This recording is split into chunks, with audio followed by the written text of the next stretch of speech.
Ciao travellers! We finally made it to Naples on the Sun Princess, penultimate day of our Mediterranean adventure, and we're ready to soak up some serious Italian vibes. After sneaking a peek at parts of the ship we haven't yet explored, yes, there's more hidden luxury than we expected, we grab a taxi and zoom all the way up to Sorrento and Positano for some jaw-dropping views. Seriously, your camera won't know what hit it. Then it's back on board the Sun Princess for a well-earned culinary adventure at the Sanctuary restaurant, because exploring Italy at full speed works up quite the appetite. Let's go! Here we are. This is our final night on board the Sun Princess, and yeah, we're sort of, it's bittersweet, isn't it? Because we've had a lovely time. We are a little bit sorry to go, but we're also very pleased to be going because we've still got some time in Rome, and then we're going back to see our fur babies. So we're very, very excited. So since we last spoke, what did we do? So last night, Hayden, we went to the Crown Grill. We did, and that was really nice, wasn't it? We had some nice food. What did you have? So we both had surf and turf. We did. Which was lovely. So it was a lobster tail and a really nice piece of steak. It was a steak mignon. Filet mignon, yeah, lovely. And that came with everything, didn't it? There was parmesan fries, there was mushrooms, there was creamed asparagus. What did you have for your entree? Crab cake. Yeah, that was really nice as well.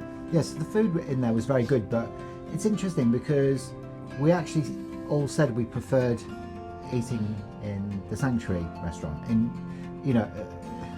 more than we do the specialty restaurants. And I think it's because we've got to know like the waiter in there or the waiters, but also just the quality of food is just sensational, and it's almost like you can't really justify spending the extra. And actually for the meal we had last night, we had to pay an extra $20 a head, didn't we? It was more than that, because obviously when you have the Princess Premier package under the old, I can't even remember what the original package was that we had. When we made our original booking, the Sanctuary collection didn't exist at that point, so we had a different package. When it was introduced, we were then given the equivalent, which meant that it enabled us to have two experiences at the premium dining restaurants. So we opted for Sabatini's and the Catch by Rudy. So last night we decided that we'd go and pay for an extra one as well, which was fine, but that was completely chargeable. So it worked out, it was about $90 per head or $80 per head. Wow. Because it was 60 cover charge, plus there was a 20 upgrade for having the lobster. To be fair, I mean, it is very nice at the Crown Grill, and we've been there several times before on a previous cruise, but as Hayden said, it sort of doesn't exceed the quality of the food that's being served in the Sanctuary restaurant. So for those of you obviously who want to know, and if you have got Sanctuary sweets or the Sanctuary product, and the service levels as well. Yeah, the service levels obviously are no worse or no better, but obviously we're used to our waiters and wait team. But the food itself, I think the best filet mignon that I've had was in the Sanctuary restaurant.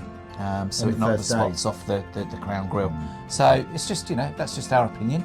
But it was still very nice, a nice experience, and we're not sorry we did it. It's all good.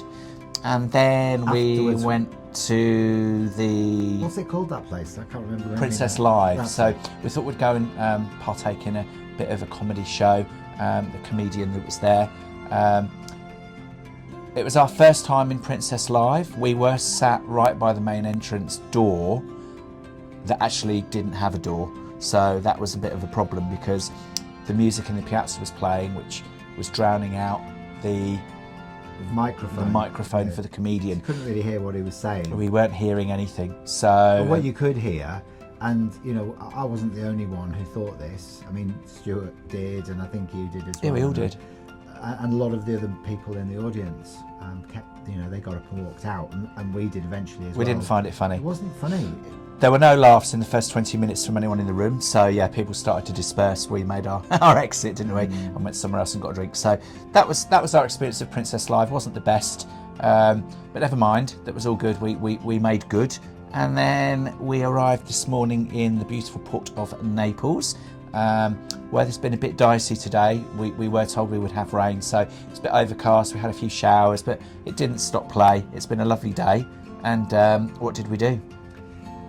Well, I mean, as soon as we got off the ship, you get sort of mobbed by a whole heap of taxi drivers that just want to take you off on an excursion somewhere and get you to stop everywhere. And we'd sort of put our heads together and thought, well, what we can do is we can just get a taxi to the train station, get the train into Sorrento, yeah, and then from there get a taxi out to Positano. So that was what we planned, and we know we can do it. We're capable adults. But, it's almost like you start second guessing yourself, because they start saying, well, why are you going to Positano? It's the worst place on the Amalfi Coast, and you want to really go to Sorrento, and rah. And we felt pressurised by a couple of different guys initially, and we're all started, sort of double. They were promising us limoncello factories, and we're like, look, we're not interested. Yeah. We know what we want to do, and it ain't that. So, and it's only €500, they were saying. So it's like, So we had a little think, but then we met this really nice taxi driver who just had the best service levels, because he was a lot more gentle. He'd lived in America, he knew how to talk to people, and he ended up winning the business. He basically put it in our hands, told us that we could have whatever we wanted, and it was only it took us €300. €300 for four of us. Yeah. We were out for like 4.5 hours with him. He took us to Sorrento, which was beautiful. He gave us 2 hours there, didn't he, of free time, so we could wander the shops, and we had a drink, and had a little, took lots of photographs, and then he took us from there to Positano, where we did, some photos from the viewpoint, and then he brought us back via Mount Vesuvius so that we could see the volcano. And there was a little bit of traffic on the roads coming back. It was like there was some sort of incident, so that delayed us a bit, but we were still back at the ship by just after 4 o'clock. He was very, very chatty though. He was chatty. He had verbal diarrhea. I mean, it was hilariously funny. But our ears were bleeding by the end of the day because he just didn't shut up. I do feel like I just need a little cat nap now. However, great day, lovely scenery, Yeah. lovely port. Loved Naples. Yeah, and then tonight we're going back for the final time. Well, apart from obviously tomorrow morning for breakfast, we're going back to the Sanctuary restaurant, aren't we, for dinner tonight? And I can't wait. Yeah. I'm starving because we didn't eat any lunch today. Though. Yeah, we made sure that we sort of saved ourselves. We got to the point after 10 days where, even though we haven't in any way, shape or form abused any food or beverage inclusions, we do feel like we're quite stuffed, and it's like we're almost at a point where we feel that we're forcing food in. So we've gone, do you know what, we're going to get back to our normal routine. We don't eat 3 meals a day at home, do we? No. So we were like, no, we're not having lunch. And even Stuart was saying he can't face eating another sausage. Or another bit of steak. And we tried to avoid having a sausage with our breakfast. We're all getting meat sweats. But one came out on the plate anyway. We couldn't even escape the sausage, could we? The banger. So they like to feed. So that's a real credit to those guys, because they're not mean by any stretch. And we've had lovely food. We've thoroughly enjoyed it. Yeah. If we're looking at highlights thus far, it's been a wonderful thing. The ship is fantastic. The Sanctuary, highlight number 1. Yeah. Sanctuary, the food, the drink, the ship within a ship concept, fantastic. If I was to say any little, not niggles, but just like, not so enjoyable, would be O'Malley's didn't work for us, just didn't have the atmosphere. Princess Live, just because of the act. We have noticed that there's not really been much in the way of proper shows from the entertainments team. Yeah. Like on Majestic Princess, when we went for our honeymoon, it was almost every other night, or every night was a Broadway style show.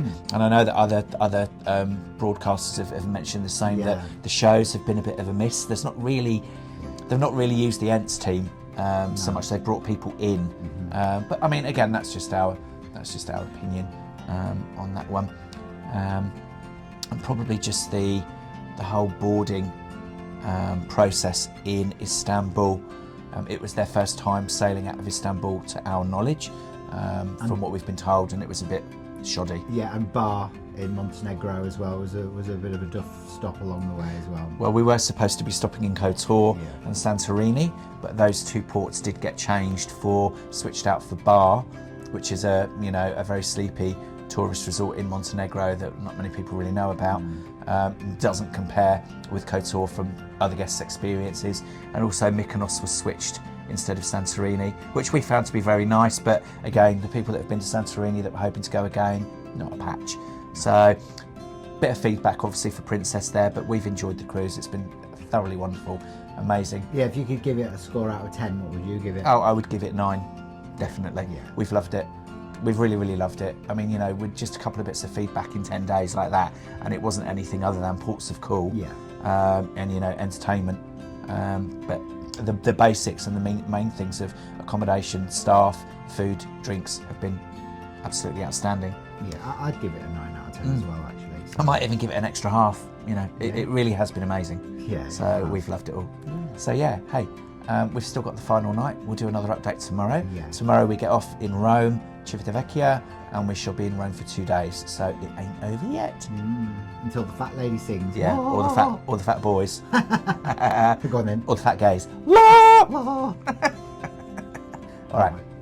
Catch you later. Bye. Naples is the heartbeat of southern Italy. Known worldwide for its world-class pizza, historic streets and vibrant energy, Naples is the city where art, chaos and culture collide in the most delightful way. Beneath the bustling streets you'll find a labyrinth of ancient tunnels and catacombs, a hidden side of the city that many visitors don't even know exists. And of course, looming over the skyline is Mount Vesuvius, that famous volcano that buried Pompeii. It's still active today, a constant reminder that in Naples, beauty and danger live side by side. Don't worry though, the last eruption was a while ago. From Naples, we make our way along the Amalfi Coast to Sorrento. Nestled on cliffs overlooking the sparkling Bay of Naples, Sorrento is famous for its limoncello, charming alleyways and stunning sunsets. But here's a fun fact. Sorrento's ancient walls were once built to defend against pirate attacks.